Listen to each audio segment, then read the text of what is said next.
Susan hadn't just erected a barrier across my driveway. She constructed a fortress of intimidation, regulations, and unchecked authority. What she failed to realize was that I'd reached my breaking point. When she dared to strike my daughter, I didn't dial the cops or file a grievance. I retaliated with the raw intensity only a desperate father, stripped of everything else, could summon.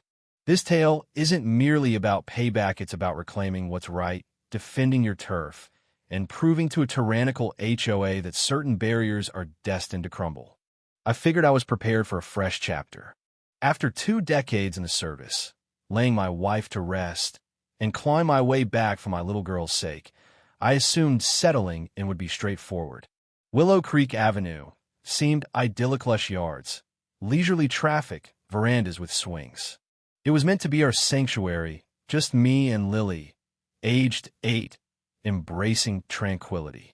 We rolled up to our new place at dawn, my old army truck rumbling softly, as if respecting a hush. Lily gripped a crate of her sketches and plush animals, her small boots tapping the asphalt with eager anticipation. This was her first home away from Base Lafino blaring alarms in the dead of night. I exhaled deeply, then a door crashed open 2 houses over. A figure in a velvet gown and stilettos charged out, notepad clutched like a weapon, brass yardstick in tow, her auburn locks pulled back severely. She locked onto us with predatory focus. I'd encountered her type in war zone, hungry despots in disguise. "Excuse me," her tone sliced like shards. "That military rig can't stay here. This is a residential enclave." Lily stiffened. I positioned myself as a shield. "We're unloading, ma'am," I replied steadily. "This is our new residence." Her gaze pierced Lily like a vulture eyeing prey. "What's that girl toting?" She thrust the yardstick accusingly. "No vandalism or loitering permitted." "And where's your entry permit?" Lily piped up innocently. "These are my playthings, ma'am." That sparked it. With a vicious swipe, the woman snatched the crate, spilling markers and toys across the path. Lily gasped, stooping to gather them. Then Susan struck with the yardstick's flat edge, smacking Lily's knuckles. My girl yelped, cradling her hand, eyes brimming with tears. Rage boiled within me. 3 heartbeats of stunned silence. Then action. I strode to the truck's rear, silent and deliberate, fetching what I'd relied on more than my sidearm, a collapsible entrenching tool. I approached unhurriedly. Susan inflated with arrogance, oblivious. Her lips parted, but before words escaped, I hooked the tool's handle in her gown's collar, twisted and pulled. She toppled onto the turf, limbs thrashing, gaze frantic. Then her lackey appeared, Brad, her HOA henchman, polished and diluted. He barreled at me. I tossed the tool skyward. He glanced up reflexively. I closed Ines Savage knee to his midsection, doubling him over. He collapsed curbside like refuse. I snagged the tool, descending. Kneeling by Susan, I drove the blade into her pristine sod inches from her quivering features. "Lay a finger on my daughter again," I intoned icily, "and it won't be a tool I wield. It'll be devastation." She wheezed, speechless, quaking on her manicured plot. Lily clung to me. "Daddy, she hurt me." "I know, sweetheart." "Never again." Across the road, drapes fluttered. Onlookers paused, mid-morning rituals, some filming. Fine by me. I hadn't sought conflict, but if Willow Creek craved one, I'd end it decisively.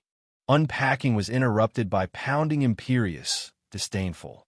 I opened to Susan, impeccably attired in a taupe top, notepad poised, shades perched like royalty.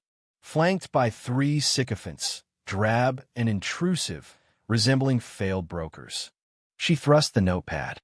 "Infraction notice," she proclaimed judicially. 6 breaches already. Illicit vehicle, mishandled items, assault on a director, and aggression toward Mr. Brad Thompson. I scanned it. "You mean the fool I dropped after he rushed me?" "He's vital to our security," she retorted. "He's a menace in a bargain suit and fragile frame. If he nears my girl again, I'll dismantle him cheerfully." Murmurs from her entourage. Susan sneered. "Threatening officials, Mr. Hale." Just hail. And if you're intimidating, you've chosen poorly. Her eyes slit. Your child defaced sidewalks with chalk. That's vandalism. She approached. I unleashed pet hazardous. Tension coiled in me like a snare.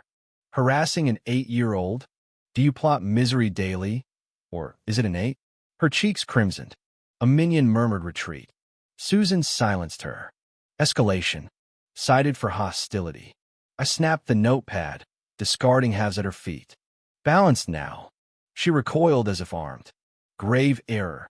You erred striking my daughter. From inside, Lily whispered, Daddy, they're peering in back. I whirled. A flunky photographed our outbuilding gear banners. I charged, seized his device, flung it shattering curbside. Trespass again? You'll hobble away. Clear.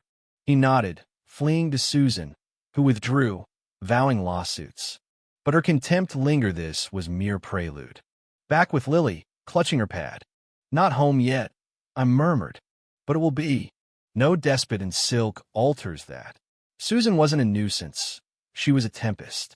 I'd be the deluge. If you were in my shoes, would you tolerate Susan's tyranny or strike back? Would vigilante justice ever justify crossing lines? Or should the system always prevail? Drop your thoughts below. Did I go too far or not far enough?